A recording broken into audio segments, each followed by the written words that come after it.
Hello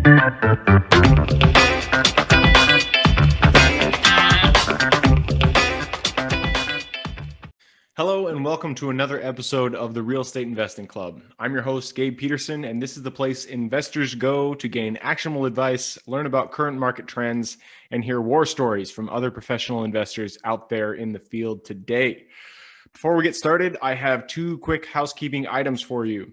First, if you like this episode, we would very much appreciate a like, subscribe, and share. It is the best way to support the show and keep it running far into the future. Second, if you're a new investor looking to get started in real estate or an experienced investor looking to take your investing to the next level, I've created an ebook just for you that will cover how to find deals that are actually deals, how to finance those deals with little to no money down, and how to exit those deals for maximum value. On top of that, I throw in an insane amount of free bonuses that you'll have access to once you buy the ebook. All I charge is our admin costs to keep this show running. So if you're serious about real estate investing and want to create both active and passive income as an investor, head on over to the website at therealestateinvestingclub.com and click on the button that says get the ebook in the upper right-hand corner to grab yourself a copy. With that said, let's dive right in. Today we have a very special guest with us, ready to drop some investor knowledge on you. So buckle up, grab your pen and paper, and enjoy the ride. All right, we are back with another episode of the Real Estate Investing Club. Today we have Anthony Vicino. Sorry, Anthony, I should have asked how to say your last name before we hopped on here. But we have Anthony. Anthony is the founder of Invictus Capital. He is a best-selling author, real estate investor, and serial entrepreneur focused on multifamily. We always like to have our multifamily friends on this show. So Anthony, super excited to dive into this. Thanks for hopping on the show. Yeah, dude, thanks for having me. So on the last name pronunciation, you actually nailed it in both cases, because like the Italian way to say it is Vicino, but the American way is Vicino. So you kind of nailed both. Perfect. I wanted to cover both bases there just in case. Cool. So Vicino, I like that. That sounds better. It always reminds me of focaccia bread. I always said focaccia, but people say focaccia is the right way to say it. All right. Really, well, Anthony, it's just whatever you say, you got to say it with confidence. There you go. You gotta double down, be confident in what you say. Right on. Well, getting back to the topic, we're talking about real estate, not Italy. So I told you before we hopped on the show, we like to start with stories. We like to hear how people got to where they are today. You're in multifamily, so I'm sure you got a good one. So why don't you take us to your story? How'd you get started in real estate? So real estate's interesting because it kept trying to intersect into my life at multiple points. Like the universe was throwing real estate at me and I kept ignoring it. So the first time was in college. I was living with my roommate and his dad, who were doing fix and flips on single family homes. And in exchange for like helping out around the house, I got to live for free. There you go. The thing was, like, I'm really bad with my hands. Like, I'm the guy who can swing the hammer, but I can't hit the nail. So I'm great at demolition, but terrible at everything else. I get no enjoyment out of it. And so we did like 3 of those. And I walked away from that experience thinking, if this is real estate, I want nothing to do with it. and I think a lot of people, like, that's what, when they think of real estate investing, they think of like HGTV, fix and flip single family homes. And I just was like, that's not for me. So I went off and I did my own thing for the better part of a decade. I was a professional rock climber, and then I started writing science fiction and fantasy novels, and had kind of like a weird background. And that's actually really cool. Yeah, it was fun. But there was a point when real estate kind of came back onto my radar. The universe tried again, gave me a second swing at or a second bite at the apple, as they say. And it was a buddy who came to me. I had started to get bit by the entrepreneur bug. So I'd started building like this window washing business, and it was going pretty well. And he came to me and he was like, "Hey, what do you think about investing in real estate together?" And so I was still thinking back on like the single family fix and flip. I was like, no, I have no interest in that. That sucked. It was horrible. But I believed in him. So I gave him some money to go buy these things. And like, I invested with him as a passive partner before I really understood what that meant. And we bought that at a good time back in 2012, and they did really well. And but it still didn't click. It still wasn't the moment yet where I was like, real estate, that's where I want to focus. That wouldn't come until about 2017, when I was getting to this point in another business that I had built, a manufacturing company, where I could see like the light at the end of the tunnel. Be like, I'm not going to be needed here very much longer. I'm kind of like working myself out of the job, building the systems, and have a really awesome team. And so I was starting to look around and be like, okay, what am I going to do next? What's the next thing that I can do? And just one day driving into downtown Minneapolis, like for whatever reason, it was like the veil was pulled back, and I looked at the buildings for the first time around me, and I was like, who actually owns these things? Like specifically the skyscrapers. Yeah, I was like, who owns these? Like I've been around these things for 30 plus years and never stopped to wonder like who owns these buildings. And I think most of us assume that like it's rich people or institutions, funds, and that, yeah, a lot of buildings are owned like that, but also a lot of buildings are just owned by like mom and pop people who just go out and save up and buy it, or they just pool their funds together and go and collaborate and syndicate the thing. And so diving into that world, I was bit by the bug. I was like, oh my goodness, like multifamily apartment buildings, like this is pretty cool. So I started, went and bought a triplex, which is just as small as I could start to learn, because I wanted to learn the process. Yeah. Started scaling from there, did a refinance 9 months later. That story is pretty cool, actually. Just got really lucky. It was like the right time, right place type thing. And just kept scaling. And that was about 4 or 5 years ago. Now we're about sitting around $70 million of assets under management. And we're a little bit weird because we only focus in the Twin Cities. It's our backyard. We love this market. And we're vertically integrated. So we have in-house property management. So that means every day we're fielding requests from our residents, repair and maintenance, leasing, all that stuff. So that's the convoluted story that got us here. No, man, I love it. That's a great story, especially you got started sci-fi novels and rock climbing. So I have to ask, what is the name of your book that you wrote? So I've actually written 12. Wow. One that I'm probably the most well known for is this trilogy called the Firstborn Saga. Book number 1 was Time Heist. Book number 2 was Mind Breached. Book number 3 was Soul State. That's awesome, man. I used to love writing, but after, once I got into the working world, I just put it behind me. But that's really cool that you made it. Rock climbing too. I used to really like rock climbing. Never ever made it anywhere near professional, but those shows that have been coming out about like the people who climb El Capitan and those things, it's just crazy. Alex Ronald and Tommy Caldwell like rolled pretty deep with those boys.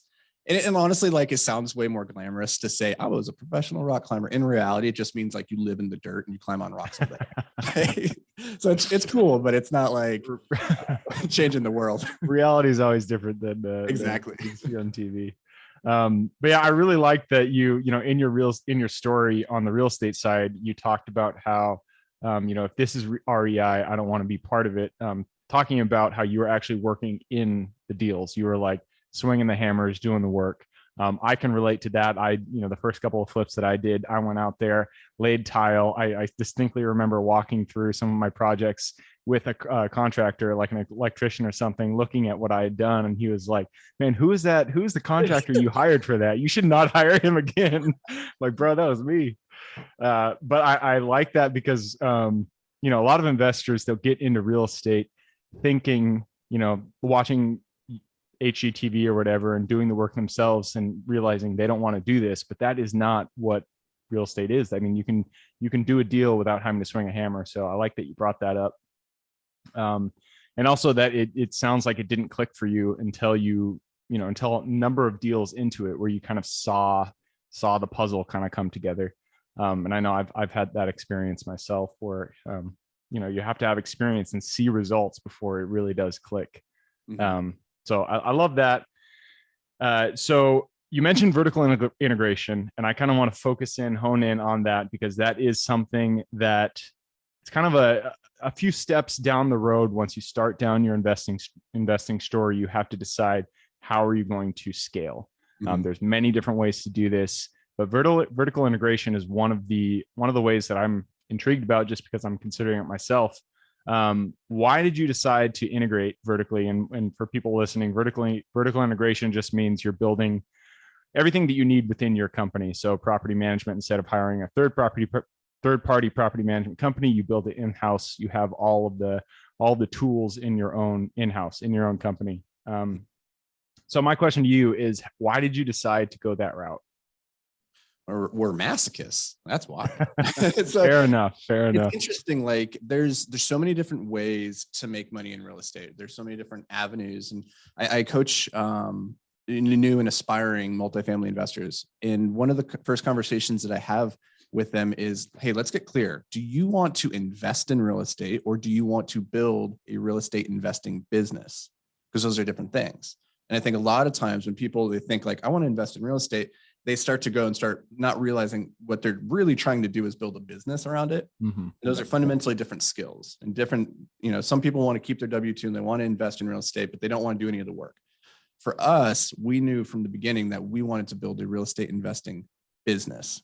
And for us, it meant understanding who is our end user. That is from two different sides of the equation. One is our residents, and then the other side is our investors who are helping fund these deals, right? And so we wanted to say, okay, whoever's closest to the end consumer wins. If we can cut out the middleman and we can be the ones who are ultimately accountable and responsible for the end result that we're delivering to our residents, which in turn will take care of the building, which takes care of the investment, which takes care of the investor, well, then that's going to give us maximum control. And so that's what we did from the beginning, but it's not for everybody. Like you're trading one set of problems for another. When you're building a vertically integrated company, it really caps how quickly you can scale, because for every building you bring into the equation, you need to go and hire, you need to find, train and retain awesome talent.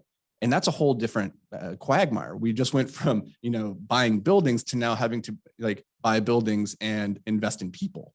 And that's very, very difficult. And so if you're not up for that challenge, then going the third party route can be great. But for us, we're control freaks.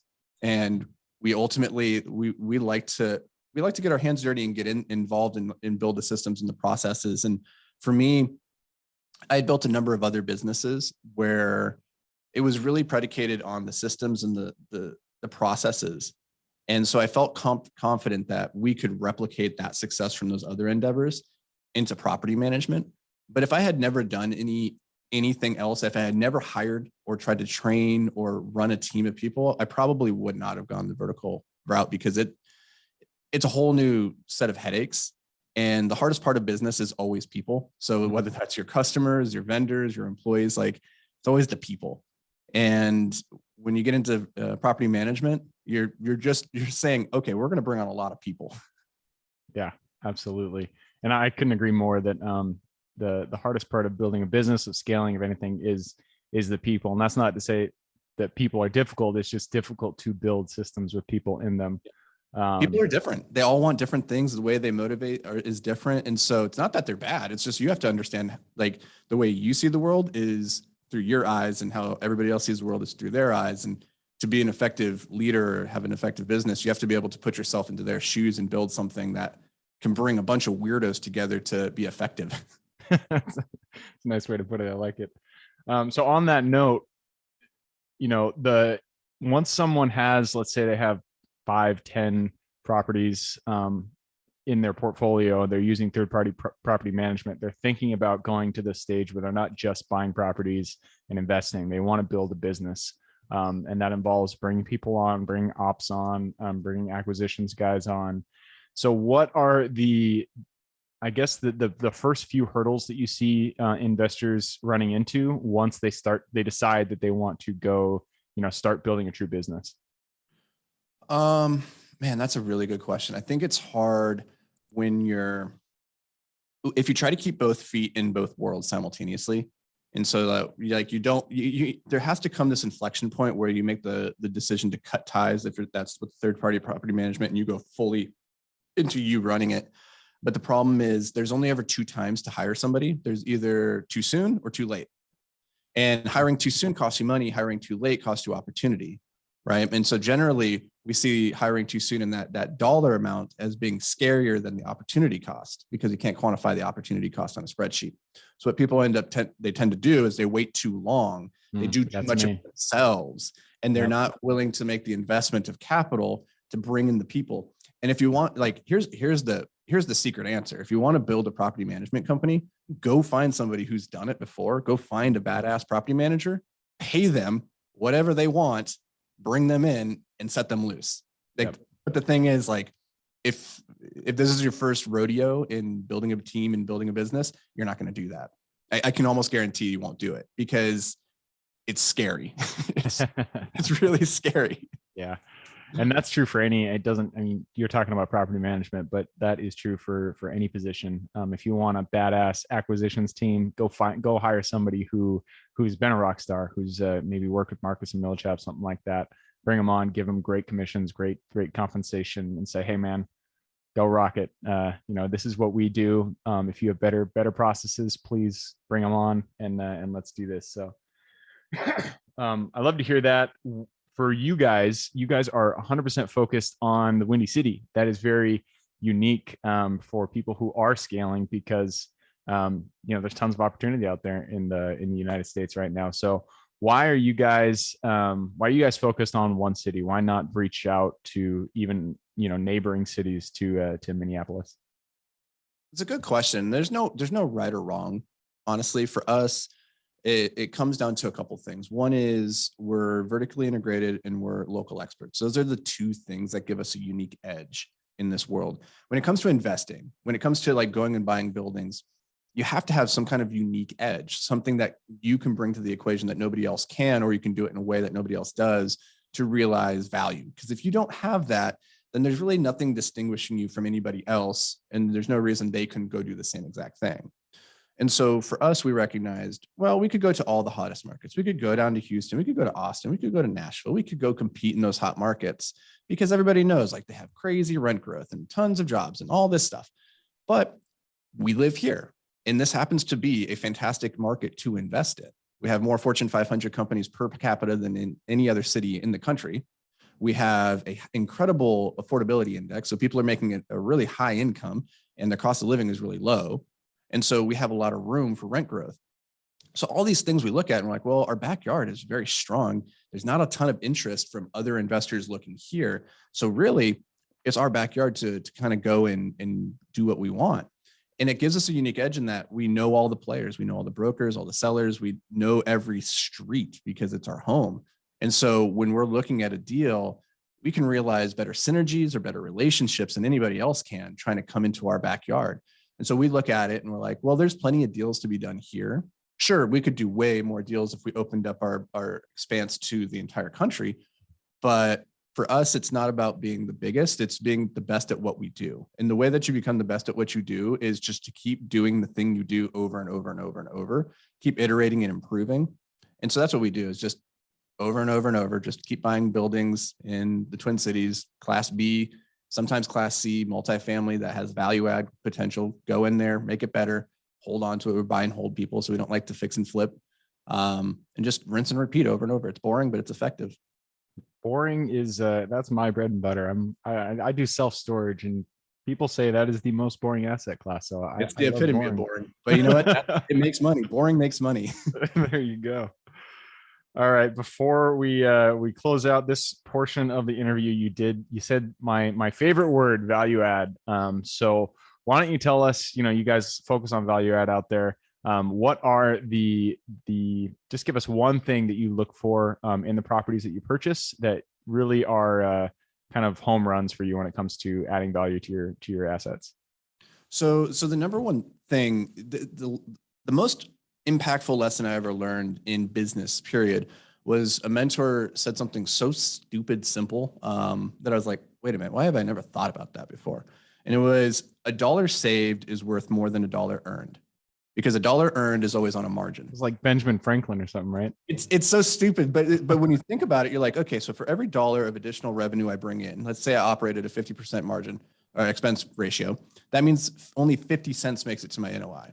But if I can go and reduce expenses by $1, that's a pure dollar of gain to my NOI.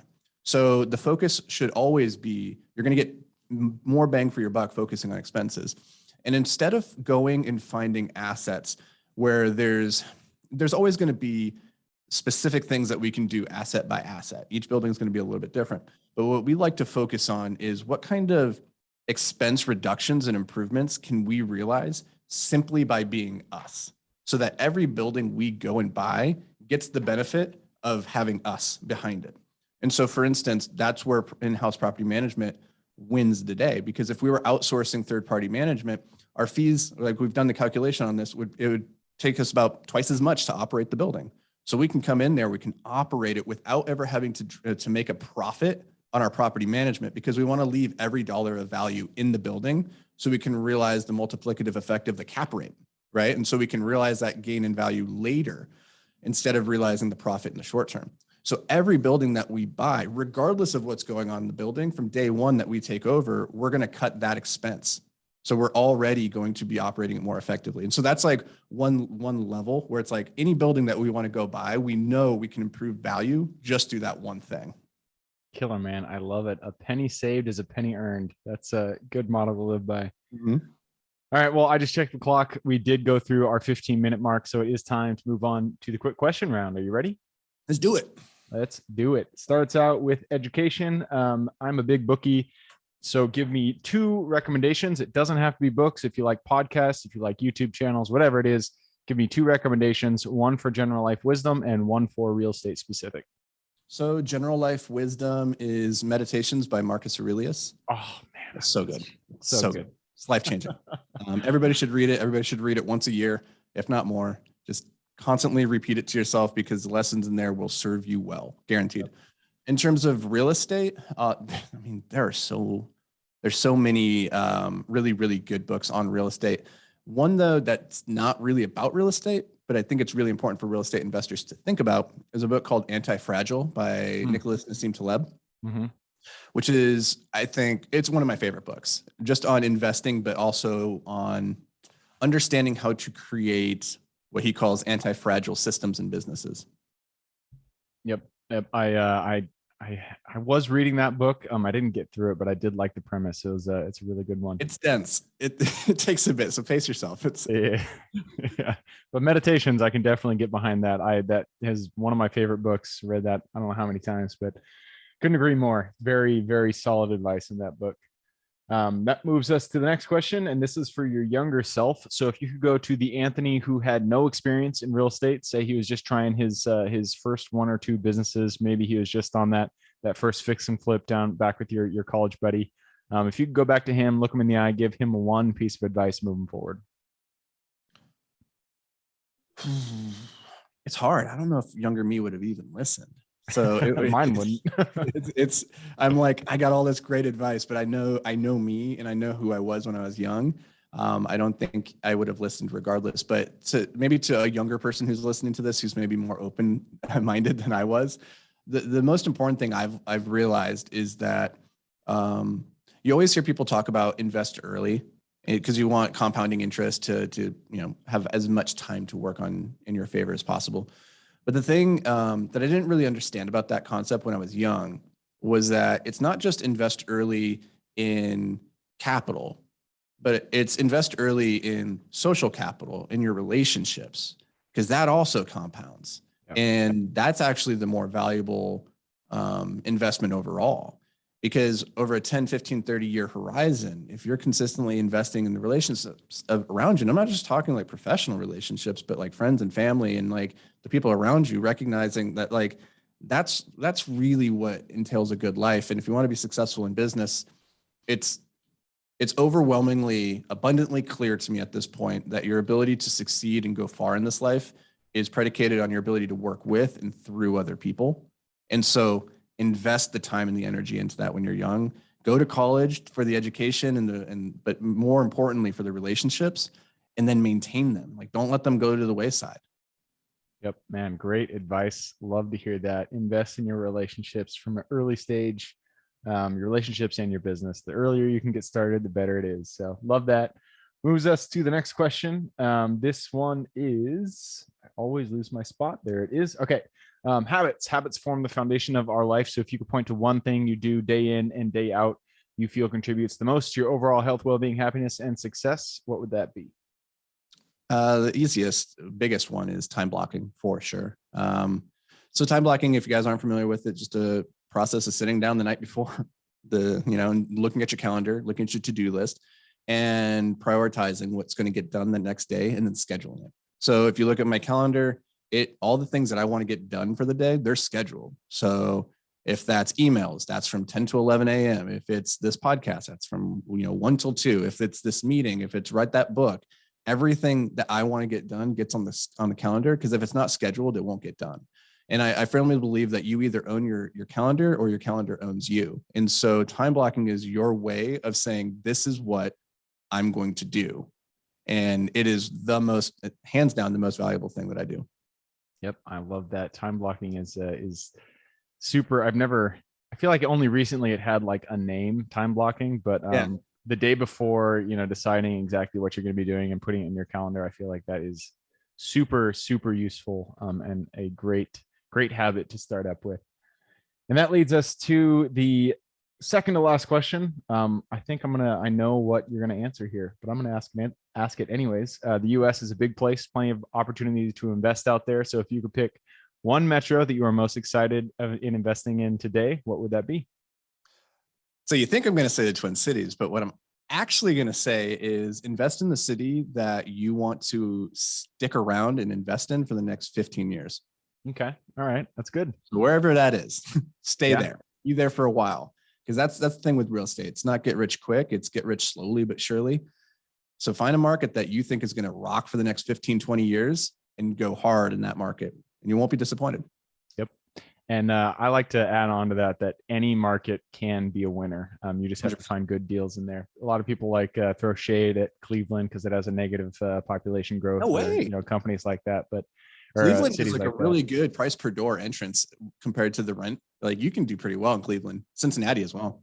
Absolutely. And that leads us to the last question. This one's for the listeners. You've given us a lot of good advice. I'm sure people out there want to reach out and say hi. So what is the best way for them to do that? Yeah, I'm on all the social medias. So you can find me, Anthony Vicino. We wrote a book last year that's been sitting in the top 10 on Amazon ever since, which has been really cool. But it's called Passive Investing Made Simple. If anybody wants to learn about that world of how to invest in syndications, and this is not me pitching our products or anything like that, but you can go pick up that book on Amazon. Or my special offer to your listeners is if you leave a review for this podcast on iTunes or wherever you're listening to this, and then shoot me an email, Anthony@invictusmultifamily.com, and say, hey, I left a review and I'm cheap and I don't want to buy the book, then I'll be like, cool. And I'll send you out a free copy of the book. So that's all you got to do. You got to leave a review and then shoot me an email. That's it. Well, I definitely appreciate that. And I'm sure anybody who takes that advice and goes and leaves the review and reads the book, I'm sure they're going to get a lot of good advice based on what you shared with us today. So thank you again. And I look forward to continuing talking with you in the future. Thanks, Gabe. All right. And for everybody who's here with us today, thank you guys for showing up. You are the reason we do this. So if you have any questions whatsoever, reach out to me, Gabe at therealestateinvestingclub.com. Other than that, I hope you have a great week. Keep rocking real estate, and I look forward to seeing you on the next episode. Thank you for joining us for another episode of the Real Estate Investing Club. I hope you guys enjoyed the episode as much as I enjoyed putting it on, and we're able to pull some actionable advice that you can apply in your own investing today in the field. Before you go, we have a gift for you. If you're a new investor looking to get started or an established investor looking to take your investing to the next level, I've created an ebook just for you, available on our website. This ebook will cover how I was able to create both active and passive income in real estate with very little money to start with. In it, I will address the 3 most often cited obstacles new and veteran investors run into by showing you how to find deals that are actually deals, how to finance a deal with little to no money down, and how to exit those deals for maximum value. And if you get the ebook today, I am throwing in a bundle of bonuses, 7 of them to be exact. The first one will be the off-market lead generation blueprint, which will take you through the exact systems and processes we use to generate off-market leads like clockwork, which is the most important skill when it comes to creating wealth in real estate. The second bonus is the A to Z REI systems and vendors guide, which will allow you to peek under the hood of our business and see the exact tools, systems, and even the vendors we use to see the success that we do. And the third bonus is the top 100 best performing keywords pack, which will give you the exact keywords we use to target motivated sellers online using PPC ads. The fourth bonus is our contracts bundle for wholesaling and renting real estate, which will give you access to all the contracts we use in the field to execute all different types of transactions. After that is the Investors Quick Analysis Calculator and Offer Tool, which will allow you to quickly calculate whether a deal is an actual deal and will allow you to create an offer automagically from those calculations. This is a lot of bonuses that I said. I'm just going to keep going down the list. Number 6 is the Investors Daily Success Tracker, which is a tracker you can use to ensure you are taking the right actions day in and day out to reach your financial goals in real estate. And the last bonus is the Wholesalers Template for Quick Assignment Cash, which will give you the templates we use to present our wholesale deals professionally and efficiently to our buyers. Whew, that is a bundle. So it's a mouthful. You get all of those bonuses for free when you download the ebook. All we charge is the admin cost to run the show. So if you're interested in the ebook and the bonus bundle, head on over to the website at therealestateinvestingclub.com. Click on Get the ebook bundle at the top of the page to take advantage of that deal. And with that said, I hope you have a fantastic day, an even better week. Keep rocking real estate, and I look forward to seeing you on the next episode.